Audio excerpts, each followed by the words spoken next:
کہ پیغمبر اسلام نے جب خطوط لکھنا شروع کر دیے تو اس میں ایک خط پیغمبر نے نجران کے حاکم کو بھی لکھا، مصر کے حاکم کو لکھا، روم کے قیصر کو لکھا، ایران کے کسریٰ کو لکھا، اور سب کو کہا اسلم تسلم وَإِن لَمْ تَسْلِمْ فَإِنَّ عَلَيْكَ اسْمَ الْأَرَيْسِيِّينَ أَدْعُوكُمْ بِدِعَایَةِ الْإِسْلام، ہم تم کو اسلام کی طرف دعوت دیتے ہیں، اسلام لاؤ گے سلامت رہو گے، اور اگر تم اسلام نہیں لاؤ گے تو رعایا کا بھی گناہ تمہاری گردن پر ہوگا۔ یہ پیغمبر نے سب کو خط لکھا، ان کو بھی لکھا۔ نجران کے حاکم نے علماء کو بلایا۔ ابھی تک تو ہم یہ سمجھتے تھے کہ ہمارا مذہب پر حق ہے، یہ کون سا نیا مذہب ہے کہ جو ہم کو نہیں مانتے ہیں بلکہ ہم سے اپنے آپ کو منوا رہے ہیں۔ علماء اکٹھا ہوئے، کہا ہمارا مذہب بالکل برحق ہے۔ کہا تو پھر جاؤ، جا کر کے ان سے علمی بحث کرو، ان کو زیر کرو تاکہ ہمارے مذہب کی حقانیت لوگوں پر واضح ہو جائے۔ چنانچہ 70 علماء تیار ہوئے عاقب کی سرکردگی میں نجران سے۔ 70 علماء، انہوں نے خوب تیاری کی، لباس سلوایا، قبائیں بہترین بنوائی، ریشمی حریر و دیبا کی، اور یہ نجران سے چل کر کے مدینے پہنچے پیغمبر سے ملاقات کے لیے۔ کیسے آنا ہوا؟ آپ کون حضرات ہیں؟ کہا ہم لوگ نجران سے آئے ہیں۔ کیا کام ہے؟ کہا آپ کے نبی نے خط لکھا تھا، ہم ان کے خط لکھنے پر آئے ہیں۔ کہاں ملیں گے؟ مسجد میں ملیں گے۔ اب جو مسجد میں یہ گئے اور انہوں نے پیغمبر کو سلام کیا تو پیغمبر اسلام نے جواب سلام نہیں دیا بلکہ منہ موڑ دیا۔ جدھر رخ پیغمبر نے کیا یہ ادھر گئے، اور پھر سلام کیا، پیغمبر نے ادھر رخ موڑ لیا، ادھر آئے۔ مسجد سے یہ نکل آئے یہ کہتے ہوئے کہ ہم نے تو ان کے اخلاق کے بڑے چرچے سنے تھے، یہ تو ہماری بات سننے کو تیار نہیں۔ آپ بتائیں کہ آپ 400-500 کلومیٹر کا سفر کر کے کسی سے ملنے کے لیے جائیں اور وہ گھر سے باہر نہ نکلے، یا آپ سے کے سلام کا جواب نہ دے، آپ سے نگاہیں چار نہ کرے، تو آپ کا رد عمل کیا ہوگا؟ آپ فوراً وہاں سے چلے آئیں گے، نہیں ہم کو ملنا ہے جہاں پر یہ اخلاق نہیں پایا جاتا، اٹیچی اٹھائیں گے اور وہاں سے چلے آئیں گے۔ لیکن یہ وہاں سے نکلے نہیں، مدینے ہی میں ہیں، اور ایک سے پوچھ رہے ہیں کہ رسول ہم سے کیوں نہیں ملتے؟ تو اس کے معنی یہ ہے کہ انہوں نے کمی رسول کے کردار میں نہیں نکالی بلکہ اپنی کمی یہ تلاش کر رہے تھے۔ پیغمبر کے اخلاق میں کوئی کمی نہیں ہے، ہم میں کون سی ایسی کمی ہے کہ ایسا بااخلاق پیغمبر ہم سے کلام نہیں کر رہا ہے؟ ایک سے پوچھا، آپ بتا دیجئے رسول اللہ ہم سے کیوں نہیں بات کرتے ہیں؟ کہا رسول تو بڑے بااخلاق ہیں، ہر ایک سے بات کرتے ہیں، آپ سے کیوں نہیں بات کرتے ہیں؟ ہم کو نہیں معلوم، آپ بتا دیجئے۔ انہوں نے کہا ہم کو نہیں معلوم۔ اچھا آپ بتا دیجئے۔ ایک کا شانہ ہلا کر کے پوچھا، کوئی یہ نہ بتا سکا کہ صاحب خلق عظیم پیغمبر ان سے کلام کیوں نہیں کر رہا ہے؟ آخر میں وہ ملا جو مزاج چناؤ سے رسالت تھا، اور ظاہر بات ہے کہ جو نبوت کے مزاج کو پہچانتا ہے وہی بتائے گا کہ صاحب خلق عظیم پیغمبر کیوں نہیں مل رہے ہیں۔ امیر المومنین نے ان کی طرف دیکھا کہ یہ بتاؤ کیا تم یہی لباس پہن کر کے گئے تھے؟ کہا ہاں یہی کپڑے ہم نے پہنے تھے۔ کیا یہی تمہارا لباس ہے؟ کہا نہیں ہم تو راہب ہیں، ہم نے دنیا چھوڑ دی، ہم بہت معمولی کپڑا پہنے۔ کہا پھر یہ کیوں پہنا؟ کہا اس لیے ہم نے اسپیشل سلوایا ہے کہ ہم کو مسلمانوں کے رسول سے ملاقات کرنا ہے، مسلمانوں کے امیر سے ملاقات کرنا ہے، مسلمانوں کے حاکم سے ملاقات کرنا ہے، لہٰذا ایسا لباس پہن کر کے جائیں کہ جس سے ہماری قوم کا وقار بڑھے۔ کہ یہی تمہاری بنیادی غلطی ہے۔ اگر تم حکومتوں کے نمائندے ہوتے تو اسی لباس میں پیغمبر تم سے بات کرتے۔ تم علماء ہو، تمہارا یہ لباس نہیں ہے، تم معمولی لباس پہنتے ہو، اس لباس کو اتارو اور جو پہنتے ہو اسی لباس میں جاؤ، پیغمبر تم سے کلام کریں گے۔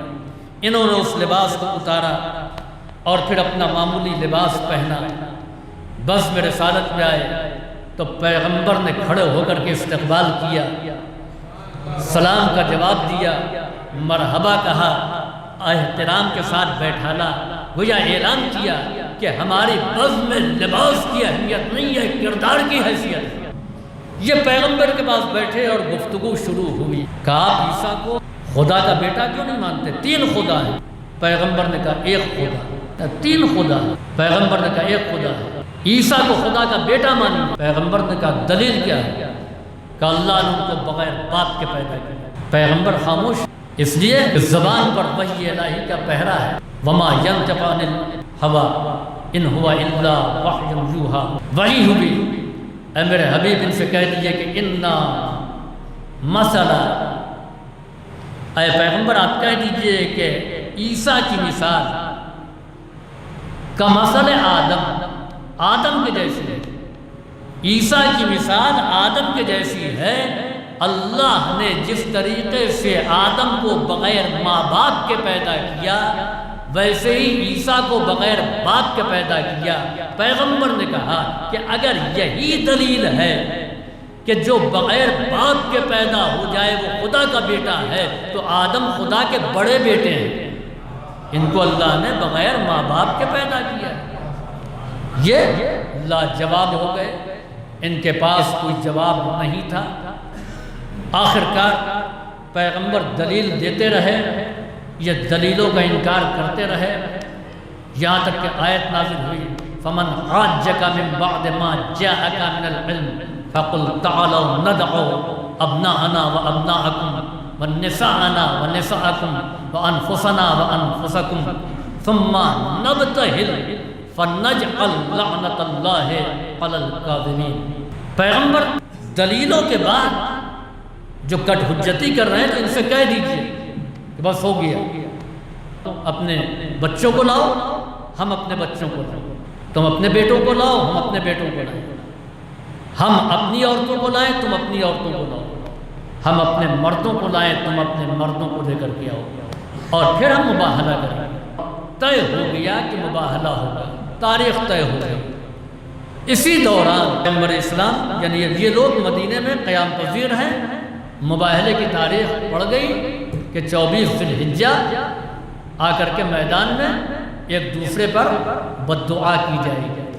یہ تاریخ طے ہو گئی۔ یہ لوگ مدینے میں قیام پذیر ہیں۔ آیت نے کیا کہا تھا کہ بیٹوں کو لے کر کے آؤ، عورتوں کو لے کر کے آؤ، تو نہ ان کے پاس بیٹے تھے، بچے تھے، اور نہ ان کے پاس عورتیں تھیں۔ نہ انہوں نے نجران میں کسی کو بھیجا کہ وہاں سے عورتیں اور بچے آ جائیں۔ کیوں؟ اس لیے کہ یہ عورتوں اور بچوں کو روحانیت میں رکاوٹ سمجھتے تھے، اسی لیے یہ شادی نہیں کرتے، نہ ان کے یہاں بچے اور نہ ازواج۔ یہ ان کا نظریہ ہے، جو دور ہے اس سے وہی سب سے زیادہ مقدس ہے۔ چنانچہ پیغمبر اسلام ایک دن مسجد الحرام سے نکل رہے تھے، اور یہ جو علماء نجران ہیں اس میں عاقب اور اس کا بھائی اور کچھ اور لوگ دوسری طرف سے آ رہے تھے۔ پیغمبر کے چہرے میں اللہ نے جو روب اور جلال دیا تھا، وہ کشش دیا تھا کہ عاقب کا بھائی پیغمبر کو مسلسل دیکھ رہا تھا، تو اب وہ بے خبر ہو گیا۔ چلتے چلتے اس کو ٹھوکر لگی اور منہ کے بھر وہ گرا۔ جب اس کو چوٹ لگی تو اس نے برجستہ پیغمبر اسلام کو برا بھلا کہنا شروع کیا۔ عاقب نے کہا یہ کیا کہہ رہے ہیں؟ کہا دیکھتے نہیں کہ ان کی وجہ سے ہم کو چوٹ لگ گئی، ہم زخمی ہو گئے؟ کہا ایسا نہ کہو۔ کہا کیوں نہ کہو؟ کہا اس لیے کہ ہم نے قیام مدینے کے دوران اس بات کا مشاہدہ کر لیا کہ یہ نبی برحق ہے، یہ اللہ کے سچے رسول ہیں۔ کہا اچھا سچے رسول ہیں، یہ مان لیا، تو پھر مباہلہ کیوں کر رہے ہو؟ تم ان کو مان کیوں نہیں لیتے ہو؟ جب تم سمجھ چکے ہو کہ یہ اللہ کے سچے رسول ہیں تو ان کو تم مان کیوں نہیں لیتے ہو؟ تو عاقب نے ایک تاریخی جملہ کہا کہ اگر ہم ان کو مان لیں گے تو ہمارا کاروبار ختم ہو جائے گا، پھر ہم کو کون مانے گا؟ ہمارے کلیسا میں اتنا جو چڑھاوا آتا ہے، روم سے اتنا پیسہ آتا ہے، قوم اتنا چڑھاوا لاتی ہے، یہ تو بند ہو جائے گا۔ لہٰذا جب اپنے مفادات ٹکرا جائیں تو حقیقت جانتے ہوئے بھی اس کو نظر انداز کر دو، حقیقت کیا ہے اس کو نہ ماننے سے انکار کر دو۔ چنانچہ میدان مباہلہ تیار ہو گیا اور پیغمبر نے ایک چھوٹا سا قافلہ صداقت مرتب کیا۔ بچوں میں صرف 2 بچوں کو رکھا، عورتوں میں سے صرف 1 عورت کا انتخاب کیا اور مردوں میں سے صرف 1 مرد کا، اور خود پیغمبر اسلام کا۔